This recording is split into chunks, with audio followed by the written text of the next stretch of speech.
Hello, this is Hugo Canham from Wits University, University of the Witwatersrand in South Africa, and I'm presenting a paper entitled Xolobeni Goddamn, Resisting Roads That Divide. This is a paper in progress, so any ideas and feedback will be really useful. The paper focuses on the 100-meter coastline stretching from Xolobeni in the north to Port St. John's in the south, which traverses the coastal length of Pondoland. This place of rugged hills and sheer drops is also the ancient home of the Pondo people. In a bid to exploit the tourism and mining reserves of the area, capitalist development discourses of large multinational corporations and government have been interwoven into those of community development. The coastal hillside rural communities have resisted attempts to build a modern tall highway across their villages. Instead, they argue that the highway will divide their land and disrupt their way of life. And this would be including agricultural and livestock subsistence farming. Instead, they contend that current roads are built to support their way of life and to respect their communal ties and ecologically sensitive environment. In this paper that I'm working on, I explore publicly available archives such as social media write-ups, images, videos, and films, as well as court decisions released by the Amadiba Crisis Committee that formed to resist the development, state and capitalist imposed development on their land. I try to demonstrate how this local resistance illustrates community psychological principles of partnerships, resistance through social movements, and environmental justice. Nina Simone sang the song Mississippi Goddamn, after who the title of this presentation is inspired, Xolobeni Goddamn. The song Mississippi Goddamn was a song of defiance and despair that became an anthem in the North American movement for civil rights in the 1960s. The song was in response to the Birmingham and Alabama church bombing that resulted in the murder of 4 young girls in September 1963. Its trenchant lyrics are set against an up-tempo, staccato sonic tune played on piano by Nina Simone, guitar, and a marching drum beat. It is at once a lament and a war cry led by a Black woman at her wit's end and supported by a band of chanting men in a charged call and response. Its beat and rhythm is propelling and relentless. It forces forward momentum. Over the past 15 years, I have imagined this as a soundtrack of what has become known as the Xolobeni movement against mining and the construction of a toll road on ancestral lands. To be sure, while the civil rights movement and Simone's rage in the US at the US racists and murderous repression are quite different to the capitalist and government bullying of rural communities in South Africa, the relentless staccato beat and sonic qualities of the song call to mind the tireless resistance of the Xolobeni community.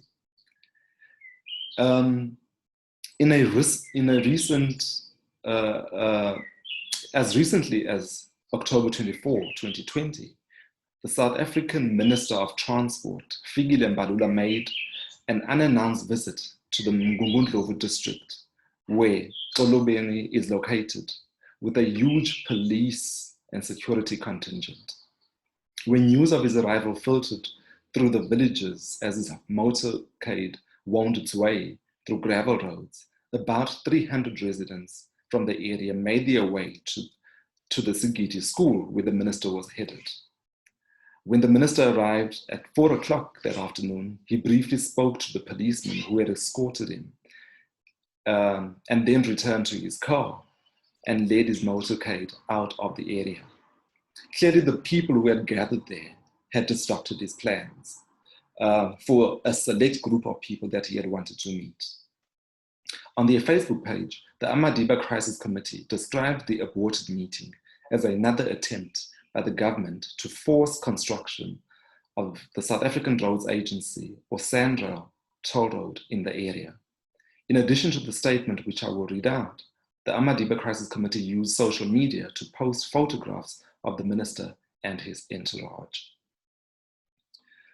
And the statement reads, obviously, Minister Mbalula was on a tour to propagate the N2 toll road. He decided to leave without having a meeting when he saw 300 residents waiting for him.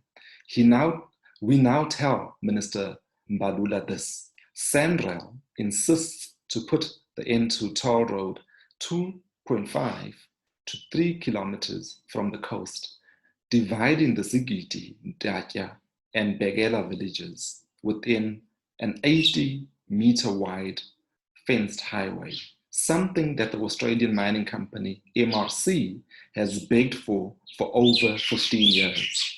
Having a highway to serve an open cast mine. The coast has rejected it. And the community won the right to say no to this mine. The Amadiba community demands this from SANRAL and the Department of Transport, and they note point to point what they demand. That the N2 wide Wild Coast toll road must be moved a minimum of 10 kilometers from our coast. The highway will never be put in villages that absolutely don't want it. And it must serve the whole of Amadiba, which it will do in the middle of our large area. There must be a relocation action plan prepared by SANRAL in consultation with leaders of Amadiba and affected homesteads and villages. It shall show where homes and livestock will be moved. The land allocated to each household must be shown. This is what the environmental authorization demands of SANRAL before any work can start. This is a legal obligation. It is there for a good reason. The promise of a minimum of 30% local procurement and jobs must be kept, and that the quarry in Amadiba must be used. These commitments were broken, and the work on the bridge over Mtendo River was blocked by the Jama village in October 2018, and it remains blocked by the community. For once, SANRAL, stop telling lies to the media and stop organizing propaganda stunts. It will lead nowhere. It is disrespectful and is a threat to the negotiations. Signed, Amadiba Crisis Committee, 2020. This statement and its list of demands to the Minister of Transport and to SANRAL connects the proposed national toll road to the long-standing battle against mining in the region. The Amadiba Crisis Committee, formed to resist mining in the area without consent, has long held that the proposed national toll road N2 is meant to provide easy access to mining companies and to set up related infrastructure, and not to provide desired forms of development to the Mngungundlovu communities who live in the area. In other words, the road is meant to facilitate capitalist resource extraction from the land. The statement also suggests that the road should be further inland and not along the coast. It argues that the road runs within 3 kilometers of the coast. It will divide 3 villages situated there.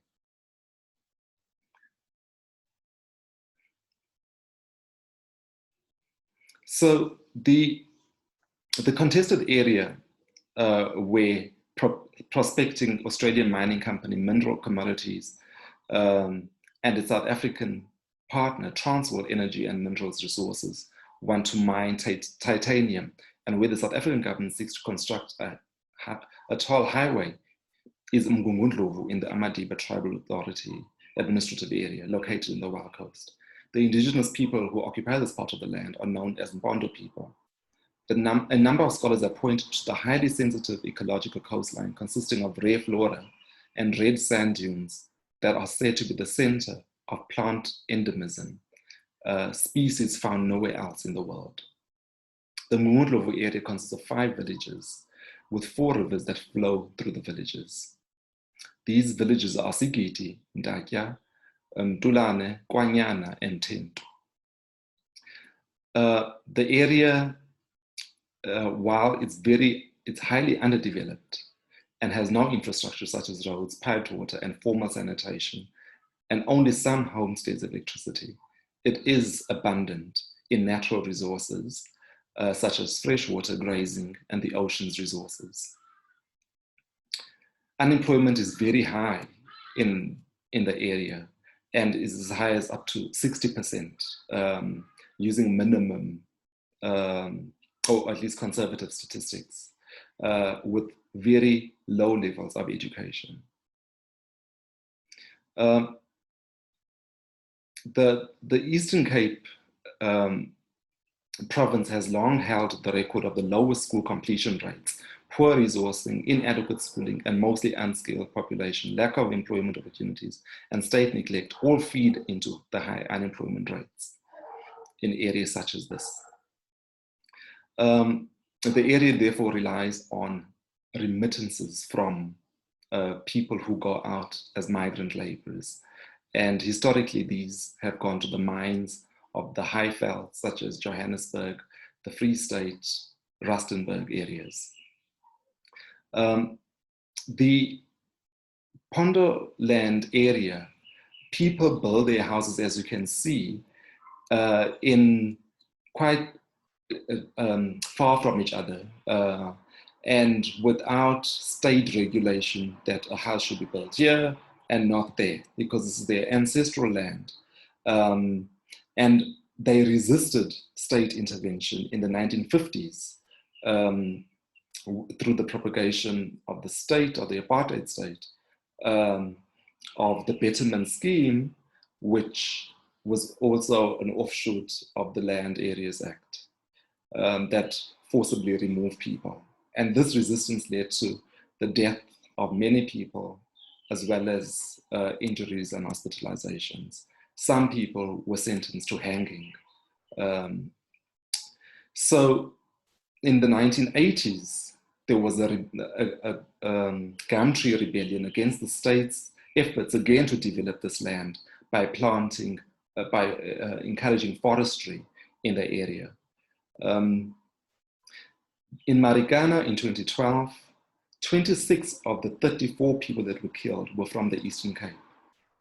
These were killed on the mines when they were fighting for a living wage. And again, were killed by the state protecting private capital. Lonman Mine, which is registered in the London Stock Exchange and not locally. So I connect these 3 significant rebellions and revolts to the current protracted resistance by rural indigenous people who insist on having development on their own terms. And this is an intergenerational battle against the state and its partnership with capital. So on screen is a planned bridge that has been stalled by the community. This would form part of the toll, the contested toll road that is connected to efforts to mine titanium. And the Jama community has stalled the development of the bridge, of the Nteto Bridge. This is a model of what it would look like. Along this very rugged terrain, high-end bridges, and yet the communities who live on the land and own the land have no development. So it bypasses them and divides them.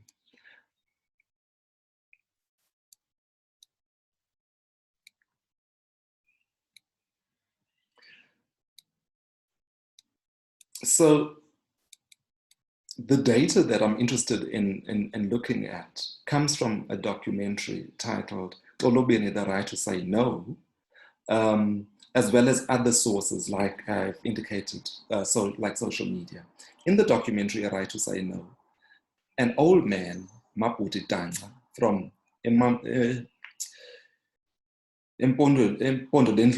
the local customary authority.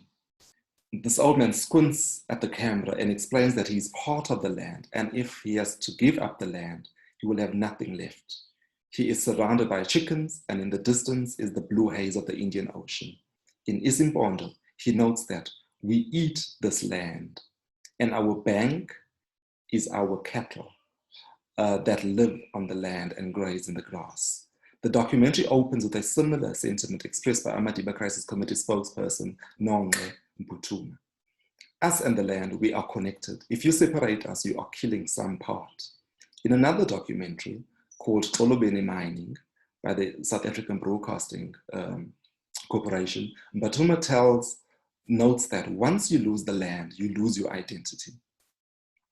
The people of Mgungundlovu that refuse development that comes from mining and the toll highway contend that since they are part of the land, extractive development will be an affront to their bodies, their lives. They see the environment as an extension of life and livelihoods to disrupt didn't get that. Could you try again? My apologies. To disrupt common sense ideas of land as separate from people. In this conception, it is more than resource and material resource, it is life. The people of Gugundlovu are not, of course, united in the opposition to development, since some see development as a way out of this high unemployment, but the vast majority see the land as primary to sustaining their livelihoods. And they say that that which causes conflict may not be called development. Here, development is seen as more than financial and material benefit. It is contingent on community or communal harmony, which is a form of livelihood. The Xolobeni Crisis Committee spokesperson observed that this type of development is not good for us. It will threaten our livelihoods. For those like Busiswa Ndovela, dignity is central, and she reads poverty using this lens. As a mother of 7 children residing near land earmarked for development and who has received threats for her life, she contends that the community is self-sufficient. We are not poor at all. We don't need your help because it will be temporary. They will eventually leave us when they finish mining, and by then we'll be unable to plant because the land will be destroyed. The lifespan of the proposed mine is 22 years. Ndovela is concerned about the threat to the future and the livelihoods of her children if the land is destroyed. Sinenge, a teacher from the area, contends that about 1 in 3 plants growing in the area has cultural value. Without healthcare in the area, people use plants and herbs to combat toothaches and a variety of ailments. The local ecological ecosystem of relations and reliance on the land when the state is an absentee landlord is an important argument against development. On screen is a place that has been discovered to have titanium, and this area will be mined. These are sand dunes that occur in the middle of the green suddenly, and just off the ocean, that people have lived alongside for centuries. And mining was discovered, the possibilities, over 20 years ago, and the community has fought to maintain this land. The person in the image is I've cited quite a lot. She is the spokesperson for the Amadiba Crisis Committee, while the guy next to her was the chairperson of the committee that was murdered, and it's believed he was murdered for his resistance to mining in the area.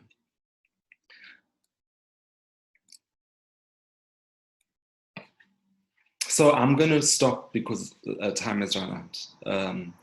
But to thank you very much, and I look forward to receiving any comments and feedback on this.